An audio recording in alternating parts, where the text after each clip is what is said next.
na-register nyo sa Phoenix game na laro ay Paymaya. Tuturuan ko kayo kung paano mag-draw. Ito siya, click lang natin yung Paymaya. Click lang po natin yung mga idol. Papakita ko sa inyo kung magkano balance natin sa Paymaya natin, no? 18 pesos mga ka-idol, no? Ngayon back natin yan mga ka-idol. Punta tayo sa Phoenix game. Siya mga ka-idol, no? Kasi nanalo tayo sa Phoenix game.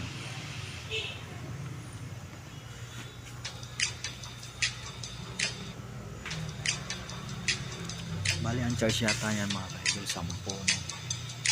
Ngayon click lang po natin tong ito pala, withdraw mga ka-idol, no? Click natin yung withdraw. Ngayon siya ang nakaano na sa atin dyan, Paymaya. Click lang po natin to sa gilid ng Gcash mga ka-idol, no? Tapos yung sa gitna ito, click natin yan. Yun. Tapos ilagay natin yung amount 500.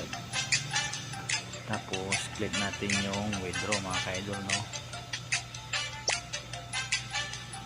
Withdrawal will be deducted 2% of the withdrawal amount whether to continue the withdrawal.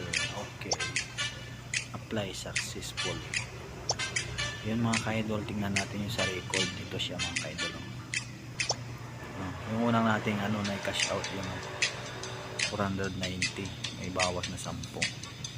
Ngayon naman mga ka-idol, yan 490 na lang din ang darating doon. Bali ang magiging lahat laman nung PayPal natin ay Paymaya natin mga ka-idol 508 kasi 18 yung nandoon, no?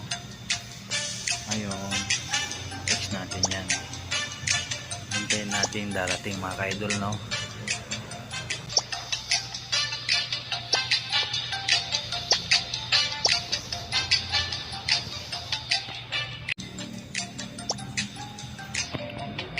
Ayun na siya mga ka-idol, no? Kita nyo yan, no? Ayun na siya. Click natin yung Paymaya natin mga ka-idol, no?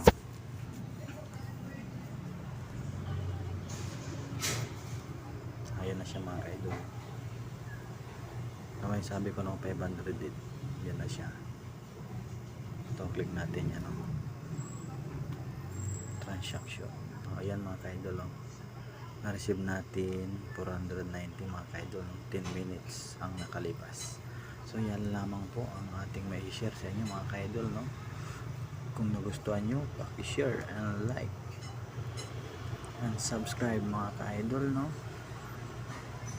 At kung gusto nyo din, may link po tayo dito sa baba mga ka-idol, no? Maraming salamat po. God bless po sa ating lahat.